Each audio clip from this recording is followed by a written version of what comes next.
Nah, selanjutnya adalah downsizing. Nah, downsizing ini sebenarnya ketika kita berbicara mengenai organizational development secara lebih luas dan secara mendalam, downsizing ini adalah salah satu metode dalam suatu intervensi organisasi yang disebut dengan techno-structural intervention yang berkaitan dengan intervensi yang dimana di situ melibatkan perubahan dari struktur organisasi.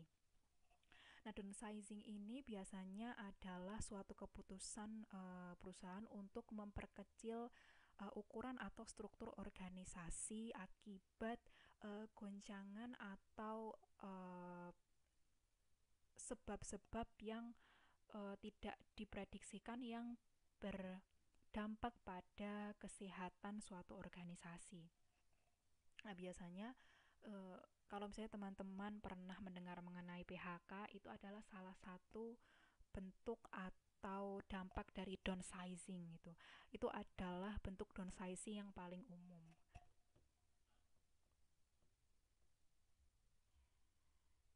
Nah, di sini ada beberapa cara yang dapat dilakukan perusahaan untuk mengurangi dampak downsizing karena memang dampak downsizing terhadap karyawan ini memang sangat-sangat besar sehingga memang harus dipikirkan matang-matang untuk kemudian mengambil keputusan ini dan kemudian ketika keputusan ini memang harus diambil maka perusahaan harus berusaha untuk meminimalkan dampak dari downsizing ini.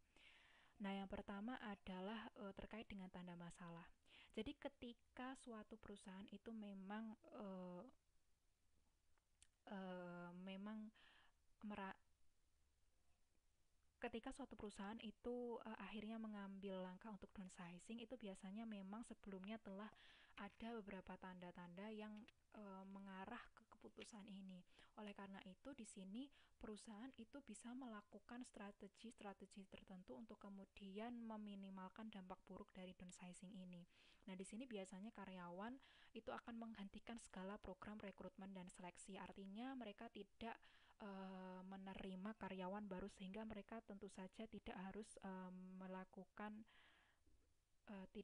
mengeluarkan biaya untuk menggaji karyawan.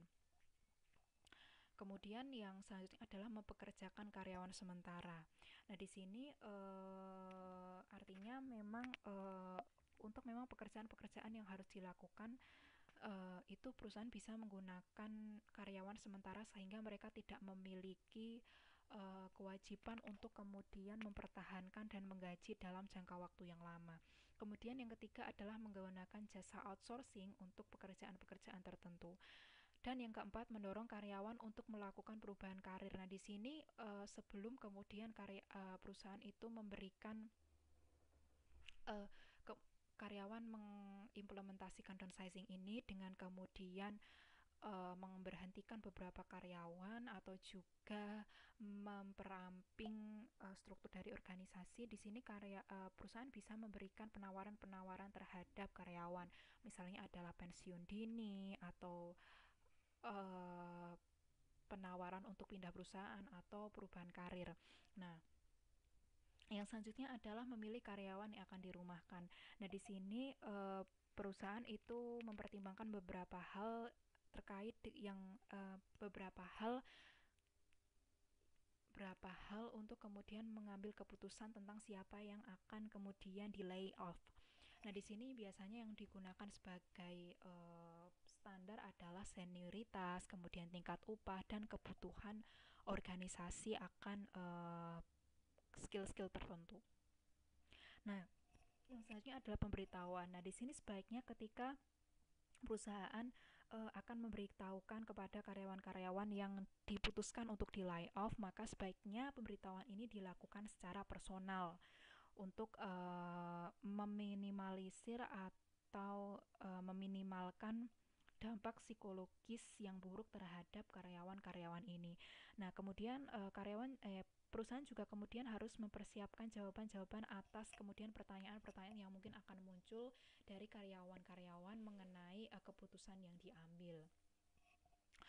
Nah, yang terakhir adalah terkait dengan displacement program. Nah, karena di sini karyawan-karyawan yang kemudian harus di layoff ini kehilangan pekerjaan mereka, tentu saja hal ini akan banyak berpengaruh terhadap kehidupan mereka dan juga terkait dengan diri mereka baik secara psikis maupun finansial ataupun sosial. Oleh karena itu di sini perusahaan sebaiknya memang memberikan beberapa pendampingan-pendampingan agar karyawan-karyawan ini paling tidak dapat kemudian kembali bangkit dan mendapatkan jalan yang baru.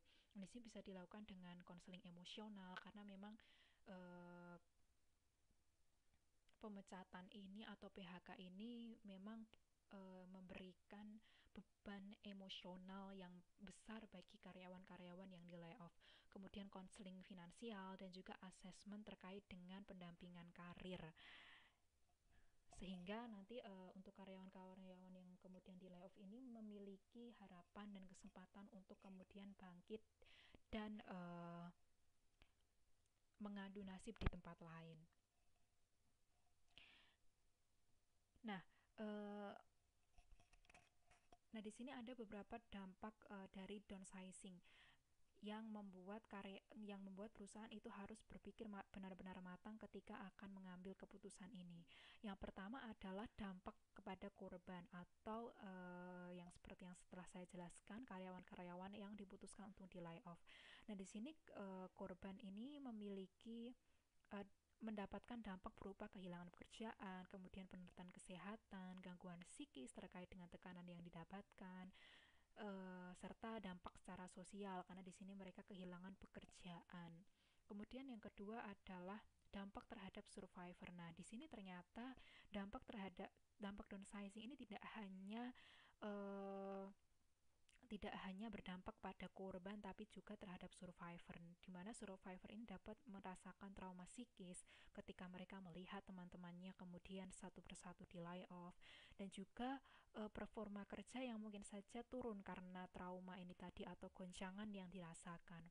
Kemudian yang ketiga adalah terkait dampak pada komunitas lokal. Di sini uh, dampaknya itu meliputi adalah pajak menurun. Jadi di sini pemerintah karena banyak karyawan yang di layoff tidak memiliki pekerjaan, otomatis kemudian pendapatan pemerintah atas pajak menurun karena banyak orang yang tidak memiliki pekerjaan. Kemudian juga penurunan donasi pada lembaga amal karena hampir sama ya, karena banyak orang yang kemudian tidak memiliki uh, pendapatan yang stabil atau bahkan tidak sama sekali, dan meningkatnya tindak kriminal. Kemudian yang keempat adalah terkait dengan perusahaan itu sendiri. Nah, walaupun memang downsizing ini kadang menjadi suatu pilihan terbaik di antara pilihan-pilihan yang dirasa memang berat, uh, dampak atau efektivitas dari downsizing ini sampai sekarang memang masih belum terlihat kejelasannya. Artinya memang uh,